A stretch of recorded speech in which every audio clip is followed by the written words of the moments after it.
दोस्तों, आज हम बात करते हैं दो बहुत ही बर्निंग टॉपिक्स की।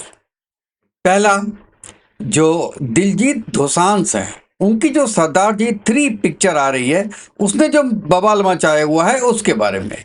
और उसके बाद में हमारा दूसरा टॉपिक होगा, जो डिफेंस मिनिस्टर हैं राजनाथ सिंह, उन्होंने एससीओ की मीटिंग के दौरान जो एक जॉइंट डिक्लेरेशन है, उसको साइन करने को मना कर दिया है। अब आप सोचेंगे कि फिल्म और डिप्लोमेसी का आपस में क्या कनेक्शन है? तो भाई साहब, जहां भी इंडिया का कनेक्शन होता है वहां पाकिस्तान आ जाता है। दोनों इश्यूज पाकिस्तान से जुड़े हुए हैं, इसलिए मैंने दोनों को क्लब कर दिया। अब पहले भाग में आते हैं अपना दिलजीत दोसांझ का, जो सरदार जी 3 का विवाद है उसके ऊपर। आप सभी को पता होगा कि दिलजीत एक बहुत बड़ा नाम है। ये बहुत बड़े सिंगर हैं और एक्टर भी हैं। और इनकी इस फिल्म में, सरदार जी 3 में, दो हीरोइनें हैं। एक है नीरू बाजवा और दूसरी है पाकिस्तानी हानिया आमिर। अब फिल्म बन चुकी थी, रिलीज होने को तैयार हो रही थी, और सभी सोशल मीडिया के पोस्ट ने सब कुछ पलट दिया जब उसका प्रोमो आया। प्रोमो में दिखाया गया है कि हानिया आमिर और दिलजीत दोसांझ, ये दोनों साथ साथ में दिखाई दे रहे हैं। अब आपको पता होगा कि Pakistani actors Indian film industry में बैन है, और बैन आज से नहीं है, ये बैन पिछले 4 सालों से है। तो at the first place, why A Pakistani actor was taken in the film, ये अपनी एक अलग कहानी है, उसके बारे में हम आपको अभी आगे चल के बताएंगे। लेकिन हुआ क्या कि अप्रैल में जो ये पहलगाम का केस हुआ था, टेररिस्ट अटैक हुआ था, जिसमें 26 जो पर्यटक थे वो मारे गए थे, आपको सबको पता होगा। और ये भारत ने बहुत ही क्लियर बोला था कि ये हमला पाकिस्तान सपोर्टेड टेररिस्ट ने किया है। और इसके जवाब में भारत ने कई ठिकानों पे एयर स्ट्राइक भी की थी। और उसके बाद हानिया आमिर ने एक इंस्टाग्राम पे पोस्ट किया था, उसमें उन्होंने भारत को कॉवर्ड और शेमफुल कहा था। अब सोचिए, एक पाकिस्तानी एक्ट्रेस जो भारत में फिल्म कर रही है और वो भारत की सेना को ही कायर कह रही है, और हमारे कुछ लोगों को इस पे ऐतराज भी नहीं है।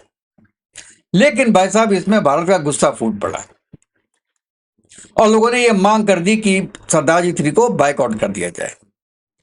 उसके बाद फिल्म के निर्माताओं ने माफी नहीं मांगी। उन्होंने कहा अब ये फिल्म भारत में रिलीज नहीं होगी, चलिए ठीक है, हमारे 40% जो इसका इकोनॉमिक लॉस होगा वो होगा, लेकिन हम उसको बाहर पे रिलीज करेंगे। और इवन दिलजीत दोसांझ ने बीबीसी में एक इंटरव्यू दिया।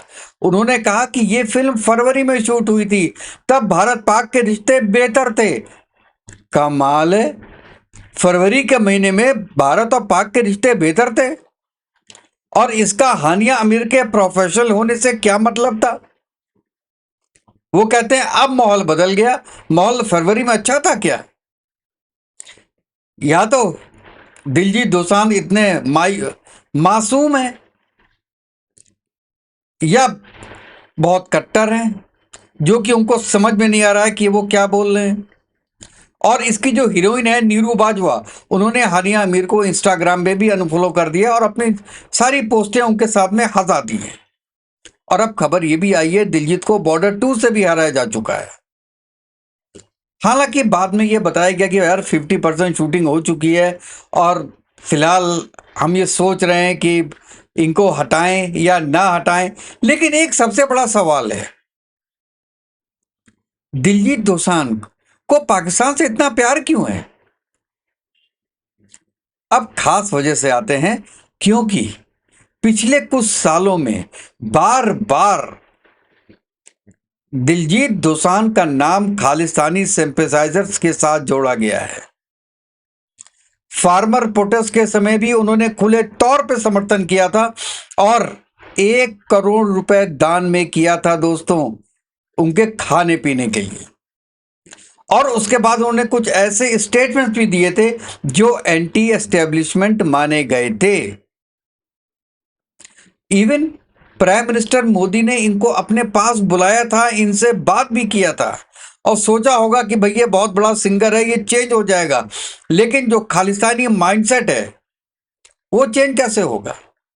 और ये सबको पता है कि पाकिस्तान की आईएसआई और खालिस्तानी नेटवर्क बहुत करीब है, और क्योंकि ये पंजाब से आते हैं और ये पंजाबी स्पीकिंग है, और जो पाकिस्तान में पंजाब है वहां भी पंजाबी स्पीकिंग है, तो इनका एक अलग से प्यार मोहब्बत हो गया है। और दूसरा, खालिस्तानी मूवमेंट आप चाहे कनाडा में देख लो, यूएस में देख लो, ऑस्ट्रेलिया में देख लो, सब में आपको खालिस्तानी और आईएसआई वाले हैंड टू हैंड नजर आएंगे। तो शायद दिलजीत दोसांझ उन्हीं में से एक है, और ये पूरा खालिस्तान को समर्थन करते हैं, फंडिंग से लेके प्लानिंग तक। और अब जब एक ऐसा एक्टर एक पाकिस्तानी एक्ट्रेस के साथ काम करता है और जो भारत के खिलाफ बयान देता है, तो मन में सवाल आना बिल्कुल स्वाभाविक है। वो बहुत टैलेंटेड है, और इवन चेतन भगत ने कहा कि वो बहुत टैलेंटेड है, और सिर्फ इस वजह से कि वो एक पाकिस्तानी हीरोइन से काम कर रहे हैं, उनको बैन करना कहां तक ठीक है? नहीं होना चाहिए। लेकिन दोस्तों, सिनेमा अब केवल मनोरंजन नहीं है, वो राष्ट्रवाद और राजनीति का हिस्सा भी है। एक जो मूवी होती है वो आपका वो आपके जिंदगी का एक मिरर होता है। अब मैं क्या सोचता हूं इसके बारे में कि दिलजीत दोसांझ को पंजाबी होने से पहले इंडियन होना पड़ेगा। और बहुत कैजुअली उन्होंने एक इंटरव्यू में, जो आपके पीछे भी चल रहा होगा, उसमें उन्होंने बहुत कैजुअली बोला कि ठीक है इंडिया वाले, I don't bother about India, I don't bother about Indian film industry.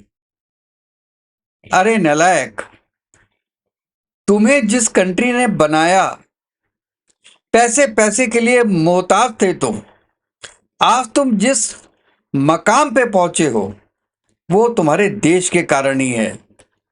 हाँ, उसमें बहुत बड़ा हाथ तुम्हारी कला का था, लेकिन कला या धर्म या जाति कभी भी देश से ऊपर नहीं हो सकती, और शायद ये तुमको समझ में नहीं आ रहा है, और मेरे ख्याल से समझ में आएगा भी नहीं, क्योंकि तुम्हारी आंखों में तुमने हरा चश्मा पहन रखा है, इसीलिए तुमने दुनिया से ढूंढ के पाकिस्तानी एक्ट्रेस को लाए हो अपनी मूवी में। और ये भी सुनने में आया है कि he is a producer of that film and he only recommended Pakistani actress. उसको शायद पहले से पता होगा कि इंडिया में कंट्रोवर्सी होगी, कंट्रोवर्सी होगी तो इसको फ्री पब्लिसिटी मिलेगी, और फ्री पब्लिसिटी के बाद ये मूवी चल जाएगी। उसको क्या पता था कि उसके बाद पहलगाम हो जाएगा। और दूसरी बात दोस्तों, अगर दिलजीत दोसांझ को हिंदुस्तान से बिल्कुल लगाव नहीं है और पाकिस्तान से बहुत लगाव है, सो उसको इंडिया में रुकना क्यों है? उसके पास तो बहुत पैसा है, किसी दूसरी कंट्री का जाके सिटीजनशिप ले ले। मैं तो कहता हूं पाकिस्तान में जाके रहने लगे, उसके तो वहां पे करोड़ों फॉलोअर हैं, और अभी तो पूरा सोशल मीडिया पाकिस्तान का भरा हुआ है इस न्यूज से, और सब वाही वाही कर रहे हैं। दिलजीत दोसांझ की पूरा दिल जीत लिया उसने पूरे पाकिस्तान का। तो भाई साहब, मेरा तो रिक्वेस्ट यही है कि आप पाकिस्तान में जाके रहिए, क्योंकि वहां पे आपके सपोर्टर बहुत ज्यादा हैं, और अगर आपके पूरे खानदान में और आप में अगर थोड़ी सी भी शर्म बाकी है, थोड़ी सी भी शर्म बाकी है, तो आपको हिंदुस्तान की जनता से माफी मांगनी पड़ेगी, उन लोगों से माफी मांगनी पड़ेगी जिनके कारण आप आज यहां पहुंचे हैं जहां पे आप हो। आपको शुरू में सुनने वाले पाकिस्तानी नहीं थे, क्योंकि आपके सुनने वाले पूरे हिंदुस्तानी थे। हिंदुस्तान से आपका नाम इतना हुआ है, तो आप ये चीज सोचिएगा जरूर। और एज ए कलाकार मैं आपकी बहुत इज्जत करता हूं, लेकिन एज ए ह्यूमन बीइंग मैं आपसे नफरत करता हूं दिलजीत दोसांझ। और किसी भी हिंदुस्तानी को दिलजीत दोसांझ का ना कोई गाना सुनना चाहिए और ना ही कोई मूवी देखनी चाहिए। मैंने तो ये प्रण लिया है, क्या आपने भी प्रण लिया है? ये आप अपने कमेंट में जरूर बताइएगा। और आज ये वीडियो लंबा हो रहा है, मैं इसको बंद कर रहा हूं। और हमारा जो दूसरा पार्ट था, राजनाथ सिंह का एससीसीओ में जो विवाद हुआ है, जो उन्होंने एक डॉक्यूमेंट साइन करने को मना किया है, वो हम अपने नेक्स्ट वीडियो में लाते हैं। और तब तक के लिए दोस्तों, जय हिंद, जय भारत, वंदे मातरम। और खुश रहिए, स्वस्थ रहिए और अपना पूरा ख्याल रखिएगा। Thank you very much.